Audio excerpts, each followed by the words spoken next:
fast because I think we're about 5 minutes starting late. So we'd like to have Norm give a short introduction to Class 8, which is on justice-based leadership, justice-based management, and justice-based governance. And I'll be making a presentation on that today, but we'd like Norm to open it up. Well, thank you, Dawn. Well, it comes down to this. It comes down to the fact that either you have leadership at the top telling everybody what to do, or leadership who are teaching justice. And that's what we're trying to do. Leadership is not for themselves, but rather to help people learn principles, and Dawn will go into that, in order to provide equal justice for every human being in the world. And in order to do that, as you know, we have to look at the economic system. And Kelso and Bucky Fuller and others developed a way of looking at the economic system so that it could be available to every person. So let me now turn, and Dawn is going to make the presentation today. So Dawn, it's yours. Thank you very much. And I'm just going to bring up some slides now. Great. Okay. So again, this is Class 8 of Justice University, and we're going to be talking about a system for incorporating the principles of economic justice at the level of a company or organization. So this is at the micro level versus what we've been talking about largely is how you apply the principles of economic and social justice throughout an economy and throughout the world. So that from the policy standpoint. Now we're going to look a little bit more at the ground level. And again, this is an application of the just third way paradigm at the microeconomic level. And that's where you're dealing with human beings and interactions of human beings. So we start with the problem facing the corporation today, the modern business corporation, which is the predominant form for producing most of our goods and services. Even though there are many sole proprietorships, the form of the corporation is extremely useful as a tool, a social tool, for bringing together labor of all sorts and capital of all sorts in order to produce. And it has the added benefit of protecting its owners, the shareholders, from personal liability if the company goes under or doesn't pay its debts, that the corporate form protects them from having their home seized or their outside wealth seized. So it does help accelerate and make more efficient the processes of producing, particularly for a global marketplace, but even at a local level. So today, and this is reflected in all the statistics for concentration of not only income, but especially wealth, productive wealth. And this is a statistic from 2012, and it stayed pretty much the same, but in some ways it's become more concentrated. Here we show, this was Edward Wolff at New York University, is well known for his studies of wealth concentration. And at that point, he was finding that 10% of the population own 90% or more of corporate equity. There are other forms, but looking at corporate equity. And so you have 90% of the rest of us sharing in that 10% slice. So today you'll find that even among the 10%, it's really not just the top 1%, but the top 1% of 1% who own really a sizable majority of productive wealth in terms of corporate shares. So we can see all the harms that that brings about when you have such concentrated ownership and concentrated power. But the question is, looking towards the future, who will own that corporate equity? Because we're talking about things, corporations and their wealth and their capital that don't exist today. We're talking about the production of future goods and services to be sold. And so if we know who is going to be owning in the future, we're going to know who will have power in the future. And as power follows property, we see that if we want to make sure that power is spread out, we have to ensure that future ownership is where we have to concentrate. And that, of course, is where the money and financing comes into play, because it's those who have access to money for future investments who will own in the future and therefore will control. So the just third way is looking at how we protect property rights of existing shareholders, but grow the corporation so that every person, including those who are super wealthy today, will have equal access to new money, new asset-backed money, and interest-free credit to purchase corporate shares. So we're looking towards now expanding the pie versus trying to take away from the existing pie to redistribute. We also see in the corporation, and this is pretty typical of what's happening in society, is this fracturing, this dividing of people, pulling it away from each other. And so this has had a tremendous impact on the corporation and its ability to produce efficiently and in such a way that you increase the distribution of purchasing power as you grow the corporation. So it's leading to all these different stakeholders wanting their own share and not having any common ground to help prosper together. So we call this the conflict model or zero-sum game of industrial relations, meaning if it's the assumption that in order for me to gain, you have to lose. And what the just third way offers is a win-win approach, which is, there's a word called synergy, which means when you have all the pieces working together in a coordinated way, you end up with a greater result than just the sum of each of its parts. All the little pieces itself, you end up with more. So that is where we have people with a shared interest in making the corporation successful, meaning profitable and competitive, and we would say sustainable. That ends up benefiting all the stakeholders, including government, because that's where the source of its taxes is going to come from, is from a prosperous citizens. So what we're looking at is how do you transform the corporation from its present form and its present problems to one which is more unified and more justice oriented.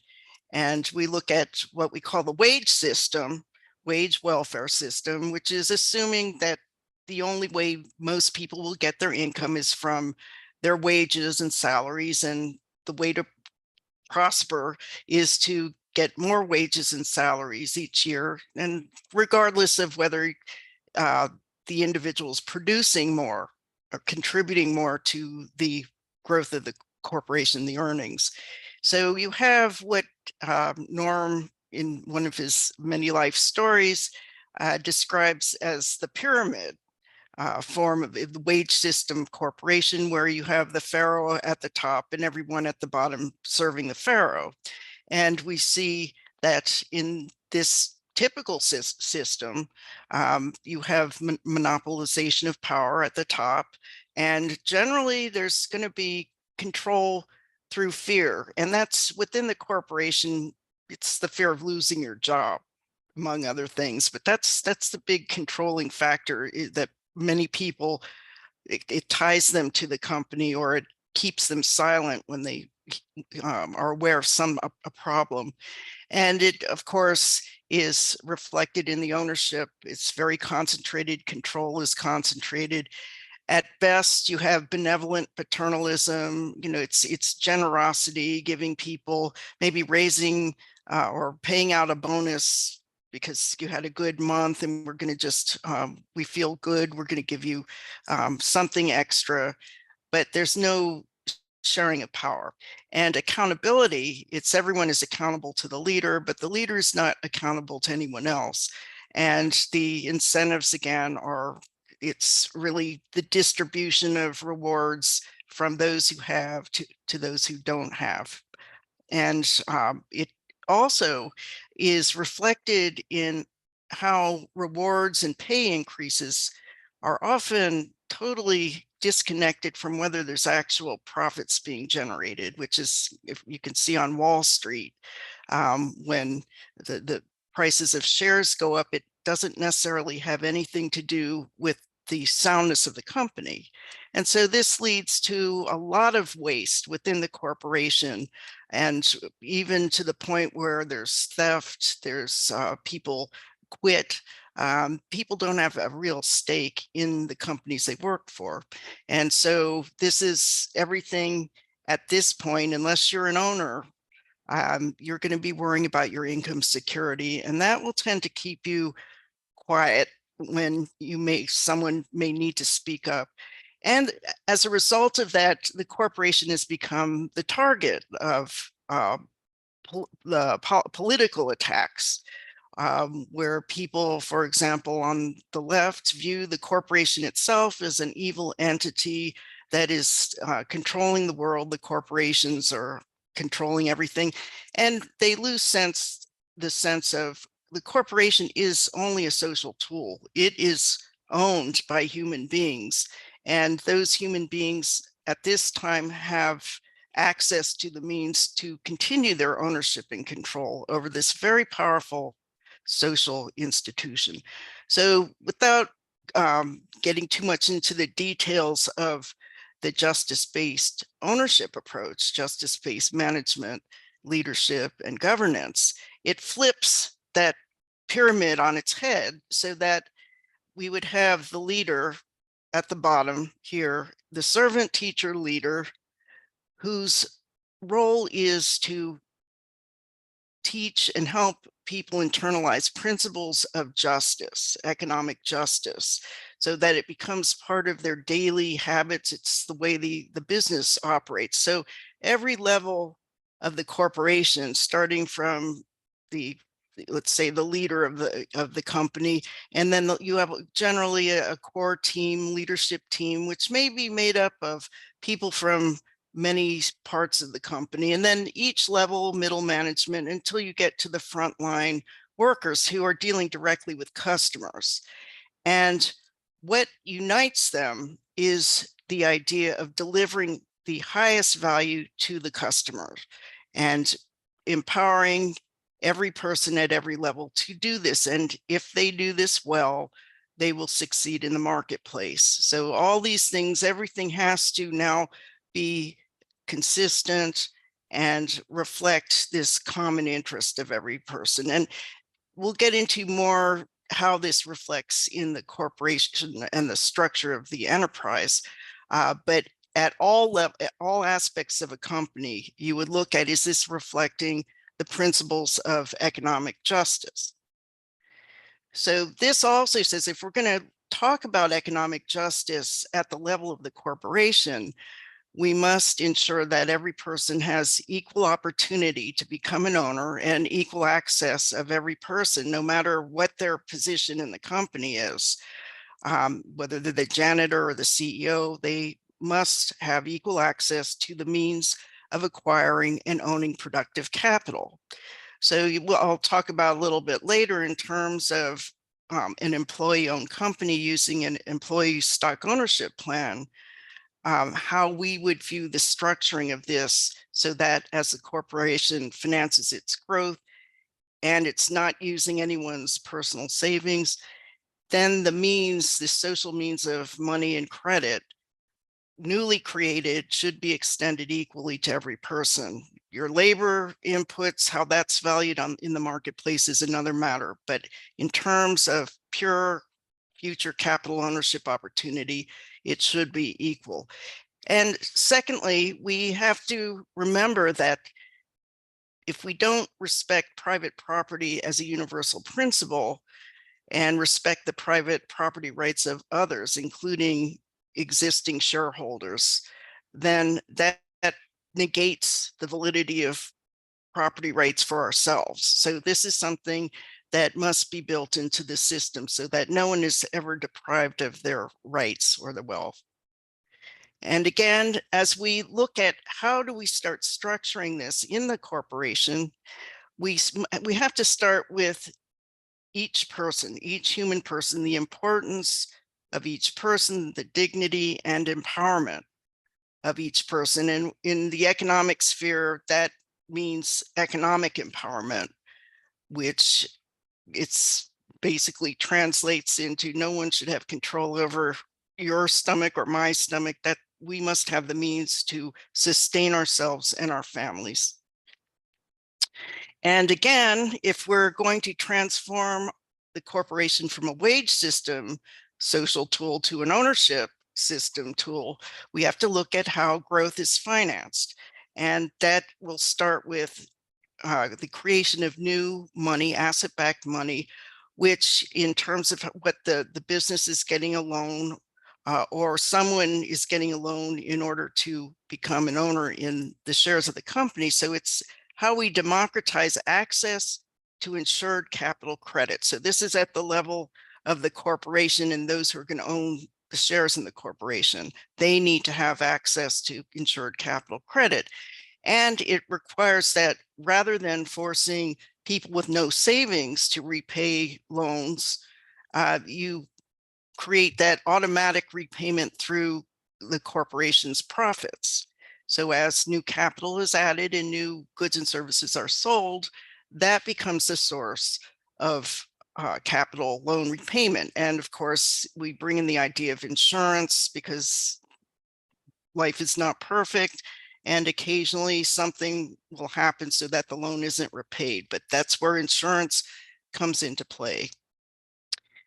And now we're going to look at how the three principles of the Kelso-Adler theory of economic justice, which now includes, we would say, Father Foury's concept of social justice, how they can come in to the design of the corporation and its systems. So we're going to look at in the corporation, is participative justice being applied? And that is determining in a free market basis what your labor input is going to be worth.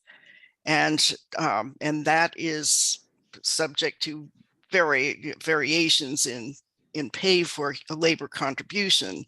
But what you contribute, you should be rewarded for, and that's the distributive justice. Similarly, with input from capital, if we're talking now about capital that isn't originally contributed, but now capital that's going to be acquired with insured capital credit, so no one's putting in their own money, then we want to equalize that opportunity, which means with the distribution of profits or dividends, that will end up being distributed according to the distribution of shares. And in this case, it would be equally. And because we know that no system, no human creation is perfect, we have to always be on the lookout for problems that are about to occur. So accountability and transparency are very essential in a justice-based managed corporation. And so that has to do with information and the distribution of that information and enabling people to understand what the information means, and then have mechanisms where if something is going wrong, there's a way to repair it. So ideally, if you have a justice-based corporation, you have the mechanisms in place so you don't have to go through a potential crisis that could kill the company. You have built into the structure a way of detecting and correcting. And again, this it's essential that we recognize what the rights of private property mean in terms of a shareholder and the equity that a shareholder has. And that, as we remember from previous sessions, has to do with the right of an owner to the full fruits of what his or her capital produces. And we have that mechanism of shares to help us put a number on that. What is our proportionate due?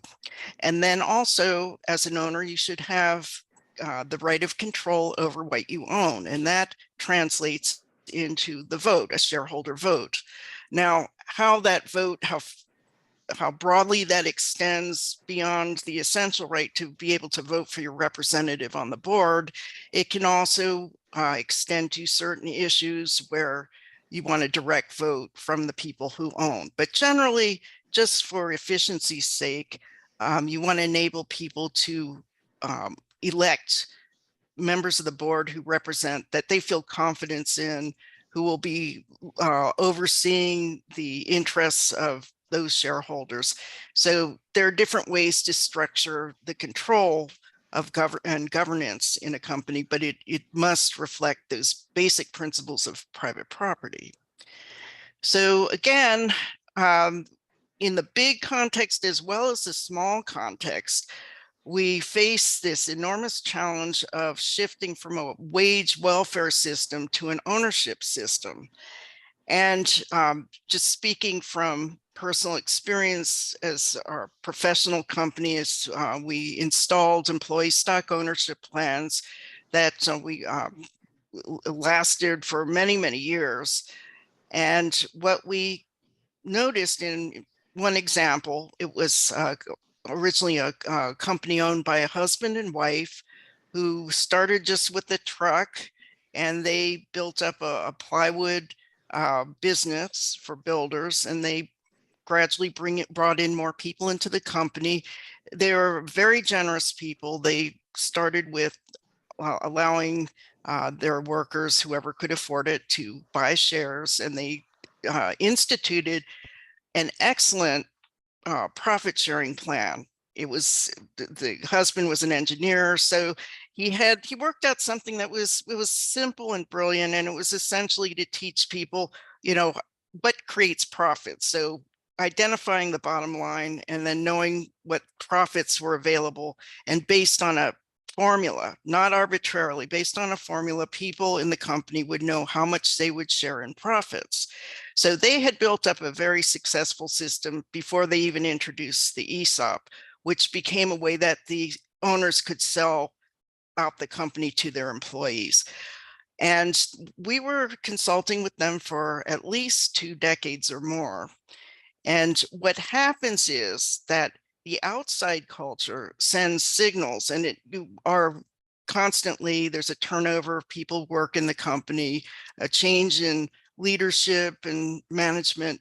And if the attitudes of the outside world, which are wage welfare system, start putting pressure on even the best of broadly owned justice-based management companies, that becomes it is a challenge. And so you see that we have to change the macro system as well as inside a company. But those companies which do use an ownership system approach tend to outcompete similar companies without it. So this becomes, I would say, the hardest part of turning a company into a worker owned, or it may be worker customer owned, is that you have existing wage system attitudes, and you've got to now change the attitudes, that's part of the culture. It's the actual human interactions and beliefs and traditions and mythology and whatever, what people believe and how they act, which is different than purely, the legal construct of a company, what's on paper. This is what is really how it's being lived.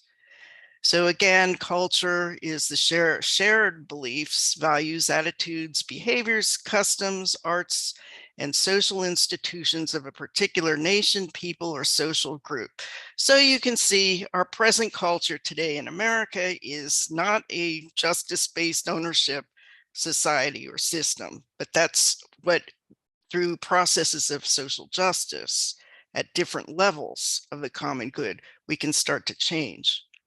So then the question is, how do we create this new culture of shared equity and responsibility? And in the actual process, if we're starting from scratch, we first have to identify our shared moral values, our shared understanding of justice. We need to have a shared vision. Now, we all have different values relating to things like taste in clothes or preference in color, whatever it might be. But we're now talking about such things as, do we agree on justice? Do we agree on truth? Do we agree on this idea of equal opportunity? And that's very important, that the group is very firmly committed to these shared values. In CESJ, we talk about truth, beauty, love, and justice as absolute values, which simply means that while we may not understand them fully or grasp them or able to even understand them, we have this faith that they exist, and that's what we're constantly working towards, is to understand and implement them more fully. Then you need a shared vision. We need to have something that keeps us moving in the same direction. If some people are still thinking in the old wage system approach, they're going to have a vision that may be more tending towards concentrating ownership at the top. And so maybe some of the company are thinking this way, and the rest are thinking, no, we want to move to a justice-based shared ownership system. So they're going to have a different vision. And if you are pulling against each other, really no side is going to win.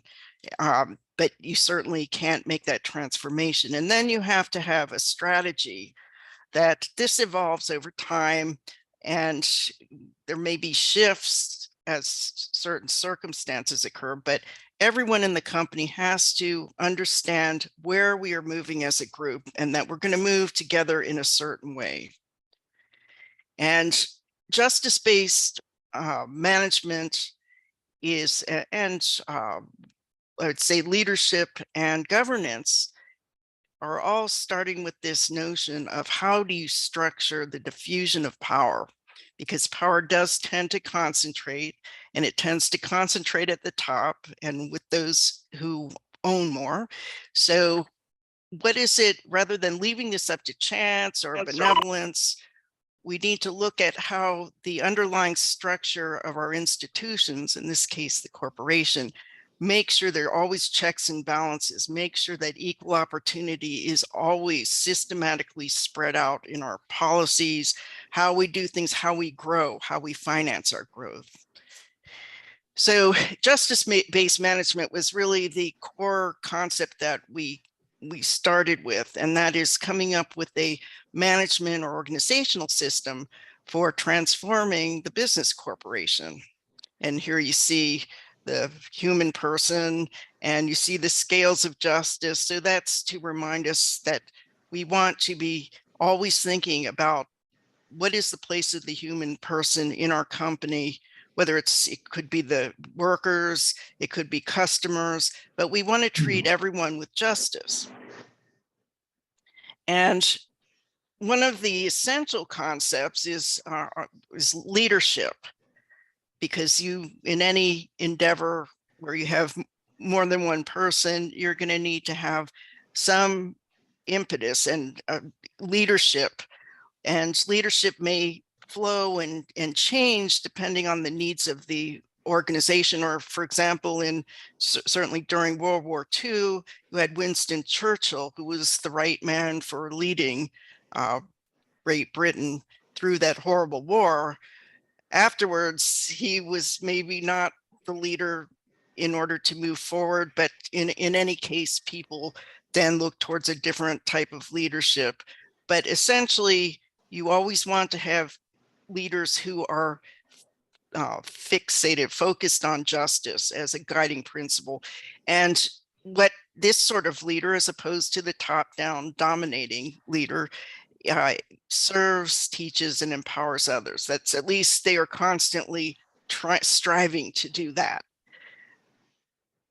And in terms of how this affects the competitiveness and profitability of companies, there have been many studies over the years. One was by Professor Alan Blinder, who wrote a book called Paying for Productivity.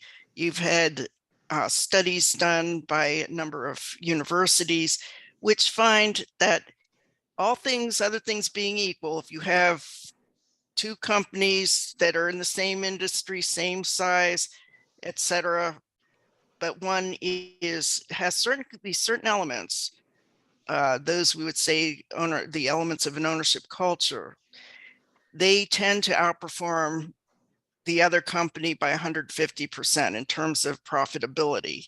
And so the three keys that these studies found were essential in terms of really affecting the productiveness of people and the effectiveness of the corporation is they had to have some form of long-term equity sharing so that people have a long-term stake in the growth of the company. And then they also needed to have, because people can't think constantly in terms of 20 years downstream, they're living, week to week, day to day, week to week, year to year. And unless you get some kind of feedback as to how the company is doing and it has some impact on you, then it's very hard to start changing people's attitudes and behaviors. So they found that frequent financial uh, feedback in terms of information sharing and the education, but then especially the sharing of rewards in the form of profits, coming out of profits, that this was essential to keep people kind of interested and in the game and feeling either, for example, going back to the company I was mentioning before, Allied Plywood, even the truck drivers knew when they were having a good month. They knew where they've hit break even, and they knew they'd share in a certain percentage of the profits. So if that bottom line, if you didn't hit break even, you weren't going to get a bonus. And in some months, you had truck drivers receiving 3 times more out of these financial rewards, the profit-based rewards, than out of their own pay. So they had a personal reason to make sure the company did well. And this showed in their behavior when just a truck driver, I guess, delivering plywood for one site, they drive past a construction site and they'd step out and they'd give a business card to whoever the foreman is saying, check out our products. So they're not salespeople, but they felt a personal reason to help the sales of the company and also to keep the costs down as well. So they tended to keep their pay on the modest side of the market rate. So they weren't just automatically raising salaries and wages every year. So then the third thing is that people need to feel that they're more than just a cog, just a tool. They want to feel that they are participants in the functioning of the company, that they have some kind of dignity and positive contributions. So the idea of participatory management takes many different forms, and it's really it's going to be must be tailored to the specific company, what will be appropriate. But it reflects Father Faree's idea of subsidiarity, or I should say this is in uh, uh, the social encyclicals and Catholic social teaching, for example, that the notion of subsidiarity, that you get power down to the appropriate level, which may mean down to the frontline worker, but there's also a place for the levels above, where power and decision making should be. So that again is an art, but the idea is to put power where the immediate decision making needs to be. So when you have these 3 elements, that translates into a more competitive and profitable company. So we took those notions and we look at what are the most, what are the common elements of a business corporation, and what areas do we need to be aware of in order to bring that transformation to an ownership system. So we look at, are people aware of, and can they articulate a set of core values, what their company vision is, and what the strategic plan is in general. And in most companies, no, they either don't have shared core values and the vision is one person's vision and the strategic plan is something that management keeps close to the vest. So this has to change. If you want people engaged and to have a personal stake, they have to be part of that. And it starts with an articulation by the leader. And this is typically because the leader has that responsibility of looking over the entire organization, looking at the macro level of the organization.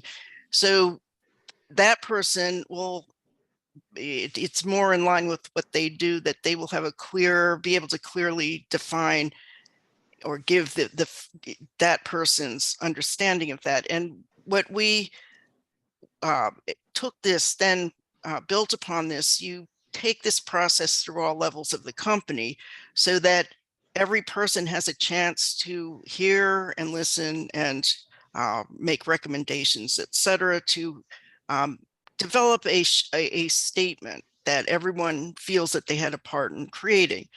Then we look at, in terms of the ownership opportunity, this is something this is fairly recent that now I'm talking about Equity Expansion International, our professional company. We decided that we're not going to do typical ESOPs, which allocate shares based on people's proportionate pay. So meaning the CEO would get more shares than the janitor. But then we said, if we're doing ESOPs where the money is all raised, that it's not anyone's personal savings, then there's really no justification for that. If we're really thinking in terms of equal human dignity and in terms of equal input, well, this is not a personal input in terms of savings. So we will only do equal allocation ESOPs. And that just means every year when shares are contributed to every person's account, that it would be an equal number of shares. And so over time, you have new people coming in and they'll obviously have fewer shares, but they will share equally in that any particular year's allocations. We also look at the pay and reward system. We want to make sure that it is reinforcing that concept of economic justice, that you should be rewarded based on your contributions.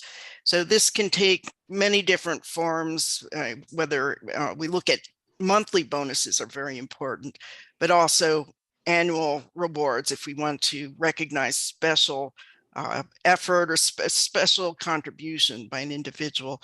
So we look at the feedback systems, and again, profit sharing. This is a mistake many companies make, and it's the percentage or the amount that's being distributed as profit sharing tends to be arbitrary. Management says, well, we had a good month, we'll be generous. Then another month, maybe, well, for whatever reason, we're not going to pay out profits. And so there's no sense of regularity or that this is an objective system. And that's why it's important to have a formula which tells people, if we earn this much, if we've hit break even, this is a percentage we're going to get to share in terms of the profits, whether it's low or it's high. Then again, participatory management systems. And this is usually at the level of each area of the company, whether it's the production line or the sales line, and people are aware of problems that are occurring. The frontline workers are often the first to know. And if management isn't listening to them, then you're going to have bigger problems occurring. And then finally, the governance and accountability structures. This has to do with how the board of directors will hire management and what policies will be instituted. And then always making sure that there's transparency and accountability. And again, we can look even more, even in terms of our hiring policies. If there's grievances, how do we handle those so they're addressed, they're not swept under the rug? All of this requires ongoing communications and education and information sharing and leadership development. So once you start, it's not a one-time thing. So that has to become part of this structure in the corporation as well. And then you look at, well, what's going to happen when this generation of leaders in management gets ready to retire? What is the succession plan? How are we perhaps going to finance growth in the future, or maybe purchasing of the remaining shares of the original owner? So all of this, you start planning ahead of time. It's good for all of us to do that. It's not easy to do. And justice-based governance, we look at the structuring of a board, and we want to make sure that we don't leave the power in the board in just management. And there's a story that's on our website on South Bend Lathe, and this is Norm can relate that story at another time, but it was a historic event that he was largely the architect of, which was to create the world's first 100% leveraged buyout by all the employees of a company, which means it was all borrowing in order to save a company that was about to be liquidated. So this was just a remarkable story in and of itself. And Norm, for the first time, also built in the idea of voting on the shares, which unfortunately many sub companies try and avoid that. So they maybe deal with the financial side, but not the voting side. So Norm instituted another innovation. Well, it really was justice-based structuring of the vote. And what happened was, it was a real quirk in terms of, and I don't want to get too much into detail, but it had to do with how the shares were being repaid and who had control over shares that weren't yet paid for. And it just so happened it ended up being more in the management hands.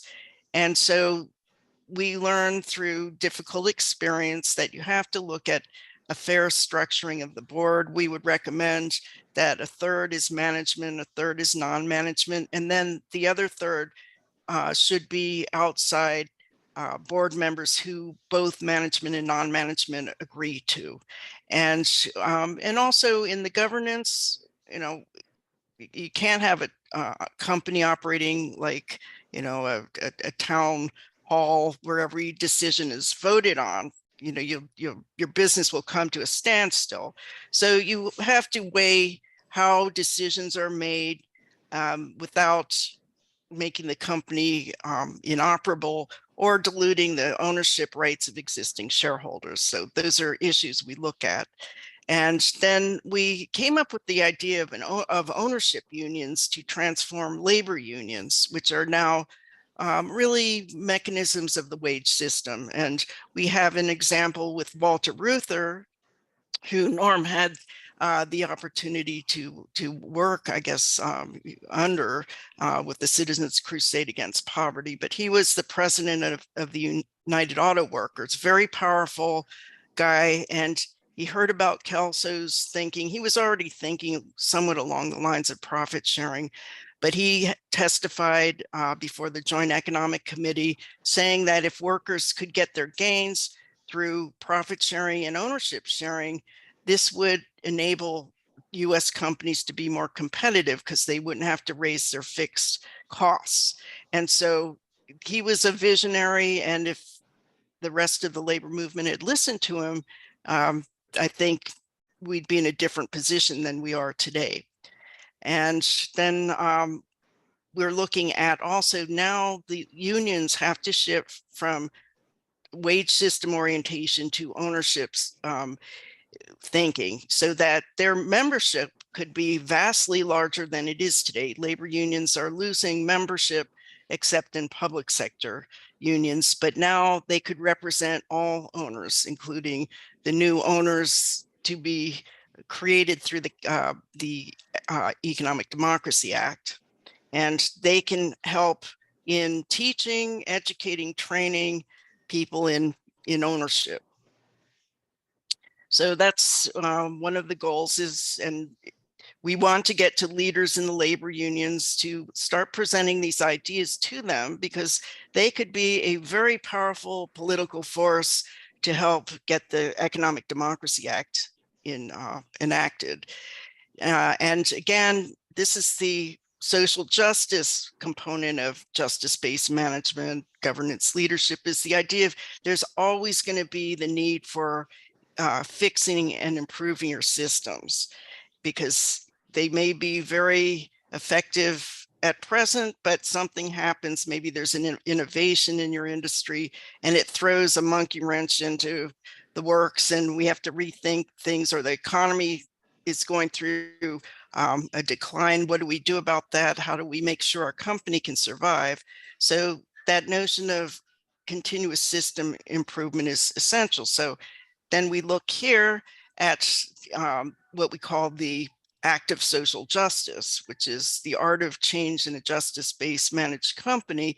And we've run through this, and this is something that can be used to bring about change at any level of society or the common good, whether it's at the policy level, the institutional level, meaning, let's say, within tax laws, or more importantly, our monetary laws, perceiving that there's something wrong with it. Someone or a number of people will start to see it, and it just, can't leave it alone. So then you get to, okay, you have to find other people who want to change the system, because you can't, as an individual, you can't change a system. It is by nature a social tool, and it needs social organization among people to correct it. So then you decide formally to create a group, or in a justice-based managed company, there may be a group of people who see that there's something drastically wrong, and they have to figure out, this is not a one-time problem. This has been going on over and over. So what do we do?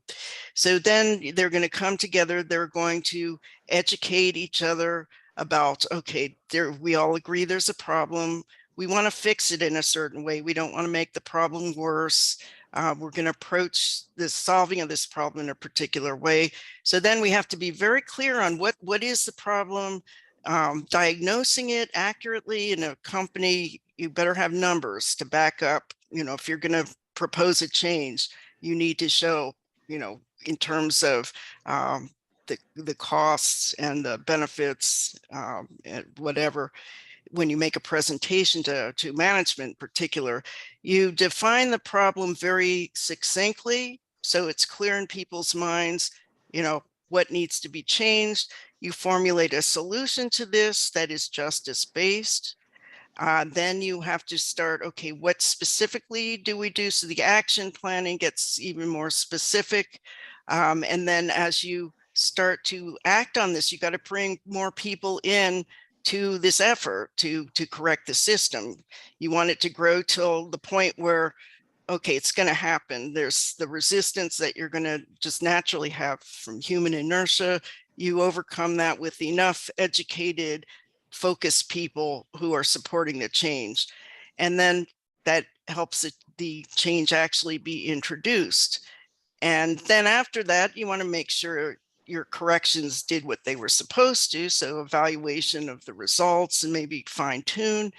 And then we want to make sure this is going to be part of our culture. So this is something that people have to internalize. It also has to be built into the formal legal structure of the corporation, so that it just doesn't get forgotten, but it's something now that's part of our institution. And everything's going just perfectly until it doesn't, and someone perceives a malfunction or injustice. So that is essentially the cycle of the active social justice, and it recognizes that none of us are perfect and none of our institutions are perfect, but if we're guided by the right principles, we can keep moving in the right direction.